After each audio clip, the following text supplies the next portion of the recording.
This is Da here from Give My Head Peace. You are listening to Carrickfergus FM on 107.6 FM, and I want you to know that even though I am from the Falls Road, I never miss Carrickfergus FM. Please support the Northern Ireland Children's Hospice appeal. Carrickfergus FM 107.6.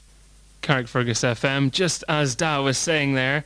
And join in the studio now, George Jones. George, hello and welcome along. I'm not your Da, Michael. Might you could be. It's lovely to be here. This is brilliant, isn't it? Yeah. It's absolutely fantastic. Did you bring the sun with you? Because it was lashing down not that long ago. Yeah, I have it in my pocket. Do you want some? I wouldn't mind some. No problem. Mr. Fish is my middle name. You're a very busy man. Yeah, well, not so busy now. You know, I mean, as everyone knows, I sort of stepped down from radio just to take a break.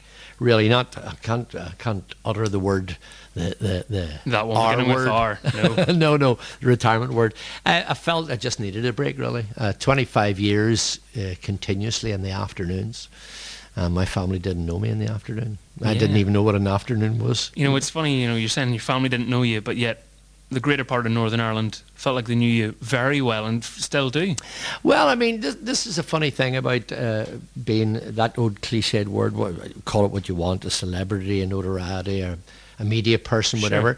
It's like a gift, Michael, you know. I mean, if you can be this in your own country and have this little bit of notoriety, the most important thing is to use it to your benefit and for the benefit of others. I mean, a lot of people revel in it, and we see the celebrity magazines every day of the week. You know, a lot of people shouldn't really be there, but they are in class themselves, and they don't talk to people. I mean, it gives me the greatest satisfaction if a wee woman stops me in the street. I spend hours with her, you know. And I think that's the secret of Northern Ireland people in general, and especially people in the media as well. If you can always remember to be yourself and never lose it, well then, it makes the gift even better. I 100% agree with you on that one. And, you know, you're saying about giving back and doing things. You were involved in a big event recently here in Carrickfergus with the Key Vipers. Yeah, I mean, that's very charity motivated. I mean, I've tried to use what I have in this sort of celebrity bracket to raise money, as you know. Yep. And I mean, for years I was doing children in need and raised thousands. But for the last 4 or 5 years, I've been connected with a great bunch of guys who are, when you look at them and say you wouldn't like to meet them on a dark night, but they have hearts of corn. You know, the guys who are the Key Vipers and motorbikers in general. You know, they have this sort of rough exterior, but their heart's in the right place, and it certainly is when it comes to the Key Vipers. I mean, they've lifted thousands for the Northern Ireland Children's Hospice, and I mean, I play a small part. They asked me to come down and wave the flag, and this year we had a roadshow, of course, with U105. It's a delight to do it. I mean, it doesn't cost anything, you know, a few hours out of your time, and yet these kids will benefit out of it. So fair play to them. 1,300 bikes this year. I mean, Carrick was buzzing. The whole car park was packed. And I mean, it's on the map now, I would say, for one of the major ride-outs of the year right around the UK. And I hope it gets bigger and bigger. Because if it does, more money's going to come into the coffers of the Northern Ireland Children's Hospice, you know. Which can only be a good thing. I have to say, I was just on my personal Facebook page that day, going on trying to see if anyone was talking about it, because I was in work. I was up with David and stuff, and I was working away, and I noticed everyone, or like every other comment at least, was about the ride out. Everyone was seeming to be going to it. It was massive crowds. And well, I mean, that night I did the programme right after David, as you know, on U105, and you brought the stormtroopers with you, didn't you? Yeah, exactly. To present the cheque, that was brilliant, and the mayor himself, Carrick, came as well, and it's a good lady. But I mean, the point about it is, you get these bikers calling in and say, "Hey man, brilliant, fantastic, it was cool, thanks a lot." I mean, there's no point in thanking me. I help in a small way by an organisation, but pat on the back of the Key Vipers. And next time you see a bunch of gruff-looking motorcyclists pulling in at a pub or a cafe near you, go up and talk to them. You know, they're hearts of corn. Yeah, that's brilliant, because they're misrepresented in a lot of ways. You know, you see those movies and you think these are going to be trouble. Yeah. And they are leather-clad, tall men, muscular. Yeah, even the Hells Angels guys dropped in that day. I mean, it didn't need to, because in some ways the Vipers are sort of opposite sort of club. Sure. But they took the time, they heard it was on, they heard what it was all about, the hospice, and they turned up. Fantastic. Do you know how much you raised at the moment? Oh, well, I think it's well, and I think it's almost 20,000. That's unbelievable. It's getting there. It hasn't reached there, but a lot of money comes in later on and afterwards in pledges and stuff, you know. But I think originally on the day it was about 13 or 14,000. But I would say by now it's heading towards 20 grand. And that's up on what they made the year before as well. I believe they made around £10,000 in the last event. So yeah, that's super, absolutely phenomenal. Yeah.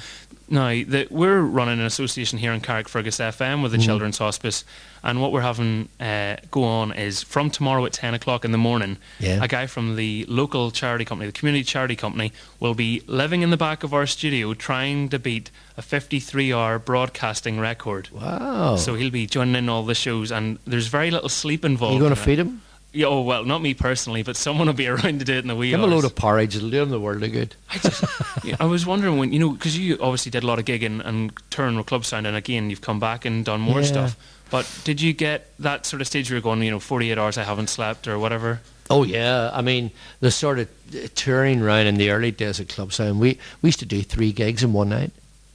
You know, seriously, that's and pack our own gear. In the early days, we used to pack our own gear, you know.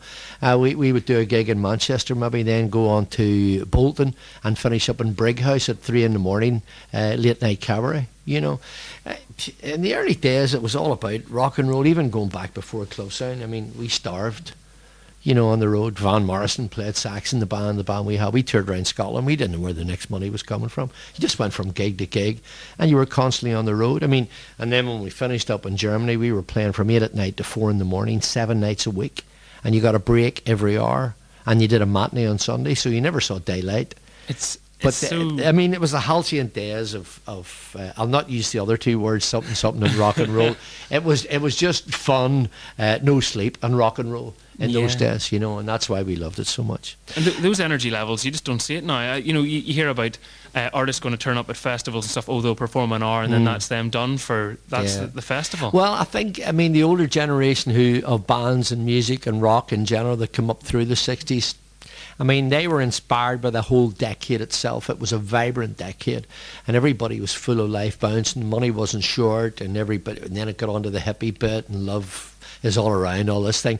But that has still remained through the decades, even into the older generation who came through those times. I mean, you don't have to look at me and the guys in Clubsound. You mean maybe in another 10 years, Zimmer frame, but we'll still probably walk onto the stage because, I mean, last year was our 40th anniversary. And I don't think there's a band that's lasted 40 years from Northern Ireland. No. But we filled the Opera House twice, and we did the Waterfront before that and filled that. I mean, then somebody came along and said, do you want to make a DVD? And we said, what, are you mad? Of all us old fellas. And we made the DVD last summer, and it went on sale at the end of November, and it was the fastest selling DVD in Ireland. Broke all sales at over 6,000 in 1 month. So it's nothing to do with age. You know what I mean? I mean, I think you still got to work for your money. You got to work for your love of what you do, the music especially. And if you're going out entertaining people, it doesn't matter what age you are. Adrenaline keeps you going, you know. And long may Clubsound keep going because we just love it. We love entertaining the people. And that's what you're saying. 40 years on, and you're still keeping in touch. And it's fantastic. You were saying you were on the phone to one of the original writers for Clubsound. I rang Tommy Thomas today. I haven't seen him for a long time. He no longer plays in Clubsound, but he was one of the main instigators of all the comedy. Very, very funny man. I mean, he was responsible for Andy McFadden and his funky wee 5-piece band, Belfast, Shankill Airways. He wrote all those with myself. I mean, he did a major part of the writing. I kept him right because he was a Welsh guy. I had to keep him right on what Ulsterisms was. Yeah. No, you wouldn't say it over here. You have to say that, you know, that sort of thing. But 6 albums later, you know, he had produced it and put Clubsound really as a household name. But we came up through the troubled times and we sort of came on the back of James Young had just died. Nobody was taking on the mantle. I mean, I heard you talking to Tim. I heard Tim McGarry's voice there with Hole in the Wall. Tim used to say as a child he used to listen to our albums when he was in the bath, getting bathed. But that's the way it was. The families played the albums. The kids said, who's that? You know, and it has gone through the generations. Comedy never grows old. It changes direction sometimes, but when it comes to Ulster humour, it'll never be replaced. You know what I mean? James Young was the greatest guy of all time for that. We, humbly took on the mantle and were the first band to sort of do sketches on stage and things like that. And the people travelled from miles around. I mean, I'm not boasting. It was a great privilege to do it, because it was times we got write-ups in the paper thanking us for keeping the people alive during the Troubles, give them a bit of hope. James Young's greatest saying was, "Troubles," he says, "when Ulster stops laughing, that's when we really have troubles." And it's quite true. There's not a truer quote, I don't think. It's quite true. I mean, we managed to laugh at ourselves through it all. We made puns about both sides, and everything, and it really did get us through those dark times. And it's a brave thing, I think, to do as well, to go out there, because as soon as you put yourself forward as someone who's going to challenge the Troubles and the stuff that was going on in society, and you're putting yourself forward for criticism from certain parts of society as well. Absolutely. Comedy and laughter is the greatest drug of all, and it spawns adrenaline through laughter, and that's what keeps us alive. I mean, for 25 years I did an afternoon show with this little character called Sadie, and all she was a wee cleaning woman, but that is the things and the silly things that she said put you in touch with the everyday man on the street. We must never lose that. Yeah. That's what keeps this community together. And it got so, I mean, I started it for a bit of a fun one day, and it carried on for nearly 15, 16 years. She did television ads, she made a record, and at one stage she was getting more fan mail than I was. You know what I mean? So this is the way, you have to know when you're out on stage looking at people and what makes them laugh, what makes Ulster people laugh and tick, really. And if you can tap into that, well, that's the measure of your success. It will always keep you successful. I would love a Sadie appearance on the show. Oh, yes, she will do. She will do. I left her out in the car because she's watching in case the traffic warden, but I'll bring her in to say a few words for you later on. No problem at all. What we'll do is we'll just play a little Kelly Minogue song to give us a wee break from chatting, and we'll be back right after this. Just since we've been talking a little bit about Van Morrison, touched upon him, it was only right to play a song, Bright Side of the Road, and what a great song that is. Yeah, well, all the songs he writes, great. When he was 11 years of age, he was sitting on a corporation bus with me writing poems on the back of a cigarette packet. So it started very young with him. Great character, good boyhood friend, and I think he deserves everything he's made and done. And what was it like? What was it like growing up with him? Well, it wasn't really growing up with him in particular. We all grew up as a bunch of guys in East Belfast, really. I lived just around from East Bread Street, a wee place called Greenville Street, and Van lived across the road in Hindford Street. But we all basically came from the same area or else went to school together. And for years, when I was 11, I'd always wanted a guitar. My sister bought me one, and suddenly we found all these people. It was like a magnet. As soon as you found out people had guitars, they all came in and met each other. It was like a wee passport or a wee invitation. Sure. If you got a guitar, man, I'll come round to your house, that sort of idea. And we all taught ourselves. We actually taught ourselves to play guitar, and Van was just one of the boys then. We were playing sort of just whatever was topical, But then it started to emerge. Van's father's great record collection inspired him so much that he was bringing around tracks, and we gradually moved away from the normal sort of Cliff Richard and the Shadows thing and the sort of sugary pop stuff of Johnny Tillot's and all that, which there was a lot of. Whatever show bands were playing, we didn't really like to be a show band. We considered ourselves a rock group, and we started learning blues, more rock, more Jerry Lee Lewis, Chuck Berry, Buddy Holly, all the rockers we were doing, and really the whole band just emerged. We had to be a show band to make money.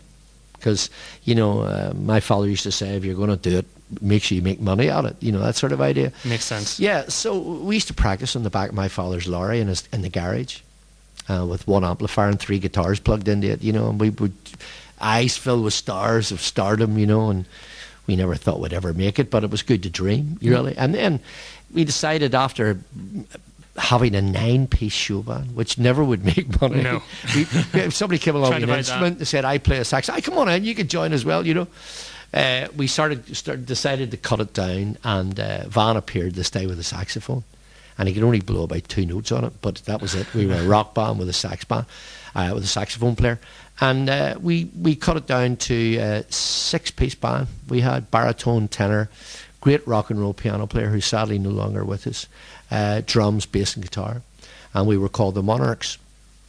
And at the age of 16 and a half, 17, we decided to We had left school about 15 and we started work, but by the age of 17, I was working in the post office. We all decided that we would go for the bright lights.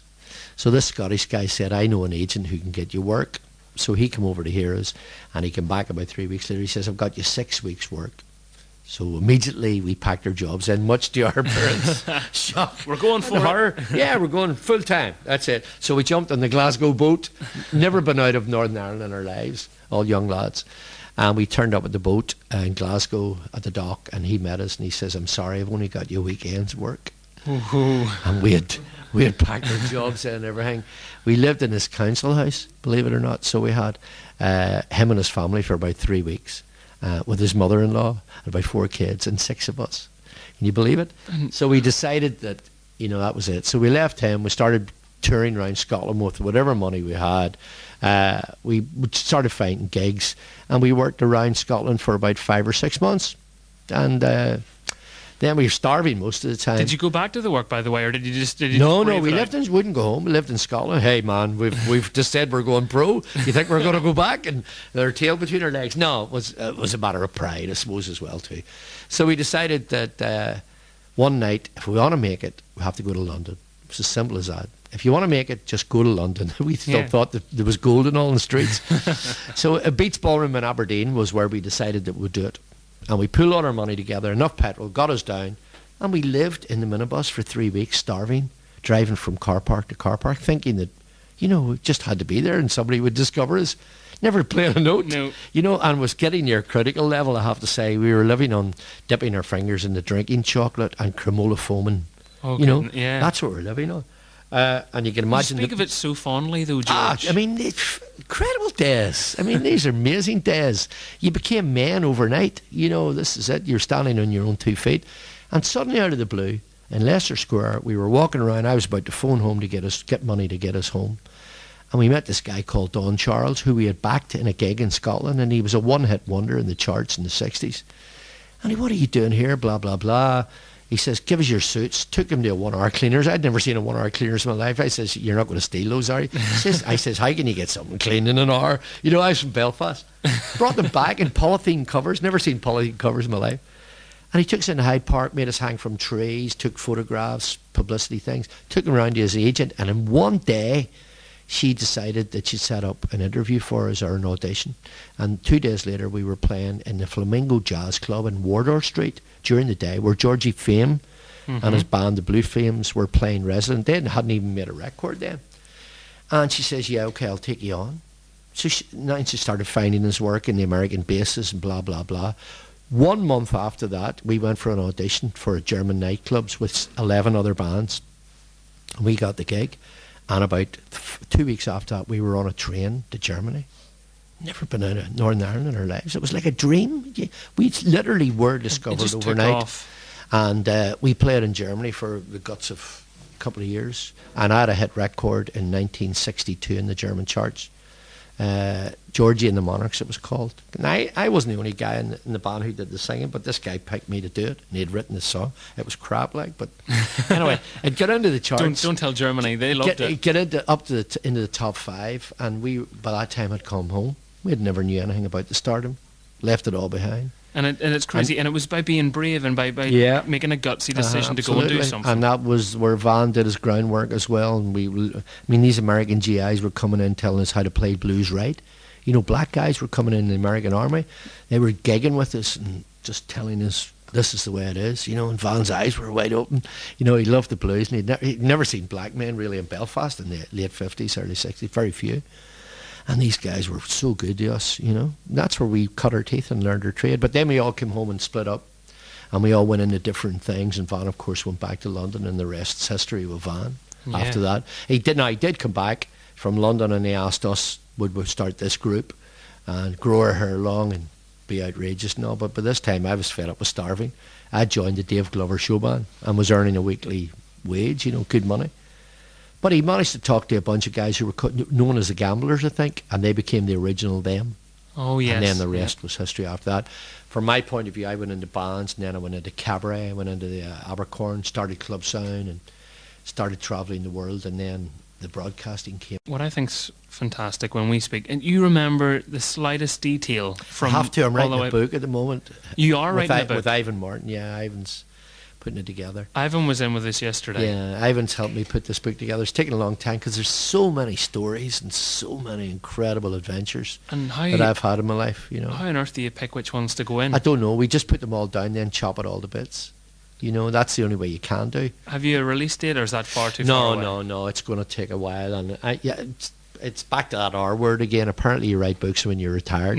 So I couldn't write it. I'm keeping logging it down with Ivan, but we can't finish it because my life's not finished. You know, in my consideration, I still have things I want to do. I've noticed though that pop stars are starting to write autobiographies. Doesn't Justin Bieber have an autobiography? I know, it's just incredible. I mean, he hasn't even finished. How can you write an autobiography and do that? It's just. You've got to. I mean, I'm very, very nervous about things. I was lucky enough in my life to have not one but two documentaries made about my life. One for the BBC and one for UTV about growing up in East Belfast. And they actually flew me back to Heidelberg in Germany and stuff like that. I'm so honoured. That's like somebody offering me an MBE or a CBE because there's not many people have that privilege of having documentaries made about your life. But my main worry about it was the night before it was screened. I was so nervous about people turning it off and thinking it was totally boring. And I feel the same about my book. And I don't know why other people think this as well. You know, may not be interesting enough. But I want to get it right, and I want to make sure there's enough stories in to keep people hooked in and get the general gist of my life's been an incredible journey. I think there's plenty of people that will pick up that book, George. I don't think that's a worry. You know, and the title of the book, funny enough, my father was never a great advocate of me being in music or get a proper job, father, like everybody else was. But he came to see me one day, and one night, I was with Van and all, we were playing in our skiffle group then, it hadn't become a full rock band. And it was about 3 years, learning the guitar after 3 years. And he sat in the audience for a while with my mother with his cap on. And I said, well, what do you think? He says, oh, it was all right. It's okay. He says, but remember, and the next line that he said was, or is going to be the title of the book, because he knew nothing about music, remember. And he just saw me up there with a guitar. His line was, remember, you'll never get anywhere playing that old ukulele. And that's the title of the book. You know? Brilliant title. So it has taken me, it's been a passport around the world. It's got me into interviewing people like biggest stars in the music game, Hillary Clinton, archbishops, mayors of New York, Sydney, politicians, everything. And the other cliche that I would like to point out, I think I mentioned it to you before, was one my mother gave me. And I think it has allowed me to talk to these people, not on my terms, but on my level, because she said to me, always remember where you came from and never forget who you are. And if you can remember that, then people will accept you on an honest basis. And, you know, a lot of people, big stars, are fed up doing interviews. But if you can bring a new breath of air into it by just not asking them the normal things, but like a conversation, meeting somebody in Carrick. You know, I mean, I wouldn't start saying to a pop star in Carrick if I met him, you know, when's your next album, man? And what do you think of the last studio sessions? And when are you scheduled to do it? I said, hello, how are you doing? Where did you come from? You know, what was your mother's name? You know, and stuff like that. And what do you like when you're at home? And you can slowly, conversation. You can slowly see people getting out of the normal routine and relaxing. And I mean, people say to me, are you nervous going in to talk to somebody like Hillary Clinton? And I said, no, why should it be? She's just the same as me. She's a human being, you know. And immediately we started talking about family things.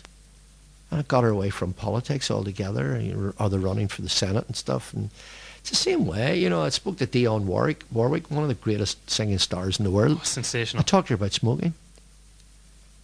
And she says, I really appreciated that, man, you know, talking about that, you know. I've enjoyed this half hour because it got her a break from the things, you know. And I think that's the secret of Northern Ireland people having this wonderful gift of conversation. You should never put it to one side, never put on an American accent, never be anybody except yourself. Yeah. And if people can't accept you for that, then that's tough. Drop it right there. Yeah. That's why I've enjoyed my life, and that's why I've enjoyed radio especially, trying to convey to Northern Ireland people, you know, what I think they want to hear. And it's obviously worked out fantastically. Well, I'd have been out of a job in the first year, probably, if it hadn't. And I'm out of a job now, but I'm working on your radio station, so it's not bad. Sorry, I still do Sunday nights. I try to clear up after David Johnson. You're back in Carrick tomorrow. Yeah, he's David in the Johnson. studio. The way he leaves my penthouse is the pits. You know, old cheap. You think he'd get good crackers, but old crumbs at cheap crackers. You know. I don't know. I'll not say where he goes shopping. That would be bad. Well, it's hard to be as well stocked as the Sunday Sizzler now, George. Let's be honest. Correct. I bring the right gear. Bags of jelly babies. Brilliant. And that's not a joke either. No, it's not. I believe you're back in Carrick tomorrow. I'm indeed. I'm playing at a golf there. Sorry, I'm trying to play golf tomorrow, weather permitting. I do it every year. It's the annual sports day for the PSNI, and they do a lot of work. It funds for the police games around the world where they go along and represent Northern Ireland and stuff, you know. So it's a great day. Great day. I love doing it.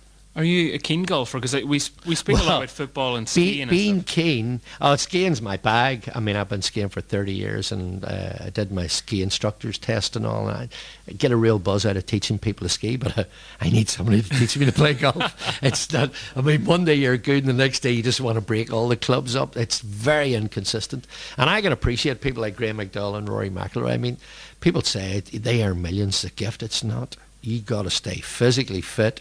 Mentally fit. It's all about the mental attitude to golf, you know. It's like any sport.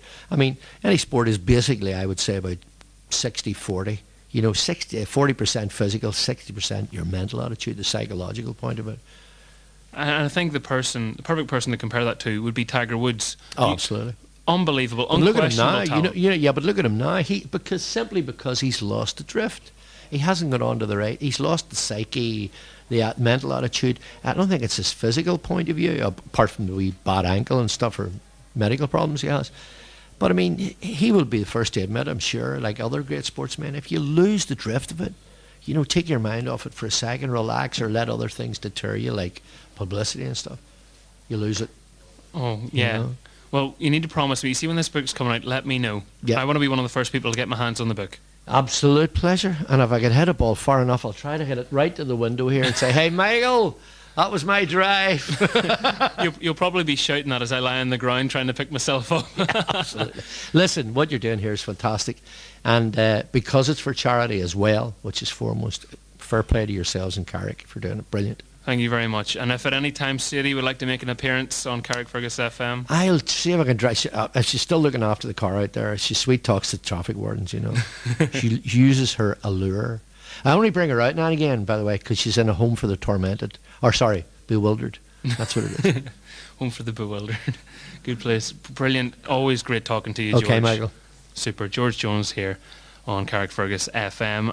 Lots of great things going on. Oh, before I let you go, everyone would be really annoyed if you didn't pick your favourite James Bond. Oh, right. Okay. Well, it's definitely not George Lazenby. And funny enough, my wife's related to him in a funny sort of a way. But it's definitely not him. Didn't like Timothy Dalton. Didn't like Roger Moore. Who have I left out? Pierce Brosnan. He was okay. The latest guy, I don't even think he's Jesse James, never mind James Bond. So it has to be Sean Connery. Fantastic. Very popular choice. I think he was the ultimate James Bond, you know. Goldfinger. Miss Moneypenny. There you go. There's an impression you can do. Well, we give George a round of applause for that. Harold Blofeld. It's been a pleasure being with you. Do you know who else you sound a wee bit like as well as Sean Connery? The guy who plays Davy Jones in the latest Pirates of the Caribbean movie. Yeah, I haven't seen that yet, actually. It's not as good as the other ones, but it's still good. Yeah, I think they've lost it a wee bit. Once Orlando Bloom and Keira Knightley, yeah. They've all gone, and you know, I don't know. Is that one of the movies that did you like the original? Oh, I love it. I love anything that's fantasy stroke adventure movies, you know, it's just for me. I'm a sucker for it, you know. I watch the weirdest movies, believe it or not. I was playing in a band on a cruise. I do a lot of cruising, and I put bands on cruise liners too as well. And I saw this, Robert De Niro was in it, and it was a fantasy thing about, he was in a flying ship. Oh, what do you call that? And he was slightly camp because he liked dressing up in women's clothes. Stardust. And who got that right? Give that man 10 well points. done, Mike. Well done. I was watching it while I was getting ready in the cabin, and it just went off quickly. And I never got the name of it. I just, I've got to see all that movie when I get home. I searched for ages till eventually I found it. It came on Sky, I think. Great movie, but I'm a sucker for all those things, love it. No one would have ever thought that Robert De Niro was going to play a gay man in a movie. You didn't know at first until he went into the cabinet and opened his word and went, ta-da! And I said, what is this happening? Rel dears. Oh, absolutely. That's a great soundbite in itself, George. Thank you so much for calling down. Super having you as always. You're always welcome. Keep it up, Michael. Thank you very much. Problem. Never know, you might be able to do my job on Sundays. Apart from cleaning up David's studio. Are you offering? That job, it needs more than one person to do that job. I'll see you Sunday, buddy.